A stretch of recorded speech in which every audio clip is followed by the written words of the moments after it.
Last week என்னோட client ஒருத்தரை meet பண்ணியிருந்தேன் நான். அவர் one of the leading businessman in Chennai.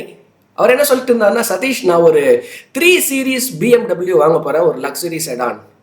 அதோட விலை பார்த்தீங்கன்னா 50 லட்சம் ரூபாய் ஆகும் அது. ஸோ என்ன கேஷ் ரெடி பண்ணிட்டீங்களா, எப்படி நீங்கள் ஃபுல் கேஷ் கொடுத்து வாங்குறீங்களா, இல்லை ஏதாவது லோன் ஏதாவது போகிறீங்களா, இஎம்ஐ எவ்வளோ வருதுன்னு கேட்டதுக்கு நான் இன்னும் அதை பற்றி நான் இன்னும் பெரிய தாட் ப்ராசஸ் பண்ணல. பட் நிச்சயமாக நான் கேஷில் போகல, இஎம்ஐயில் தான் போகிறேன். பட் கொஞ்சம் கேஷ் அரேஞ்ச் பண்ணுறதுக்கு கொஞ்சம் லேட் ஆகிட்டு இருக்கு, கொஞ்சம் டிஃபிகல்ட் இருக்குது, சேலஞ்சஸ் இருக்குது. பட் கார் வாங்குறது உறுதி, ஒரு 3 சீரீஸ் வாங்கிடலான்னு இருக்கேன். பட் இந்த டிசிஷன் கரெக்டான டிசிஷனா? இன்னைக்கு நிறைய பேர் பார்த்தீங்கன்னாக்கா ஃபர்ஸ்ட் டைம் கார் பையர்ஸாக இருக்கலாம், ஒரு என்ட்ரி லெவல் கார் வாங்கணும்னு போயிட்டு ஒரு ஷோரூம்குள்ளே ஒரு 8 லட்சம் ரூபாய் காரை வாங்கிட்டு வெளியே வராங்க. அப்படின்னு பார்த்தீங்கன்னாக்கா இந்த வீடியோவில் வந்து நிறைய பேருக்கு இந்த கன்ஃபியூஷன் இருக்குது. இதை தான் உங்ககிட்ட எக்ஸ்பிளைன் பண்ண போகிறேன்.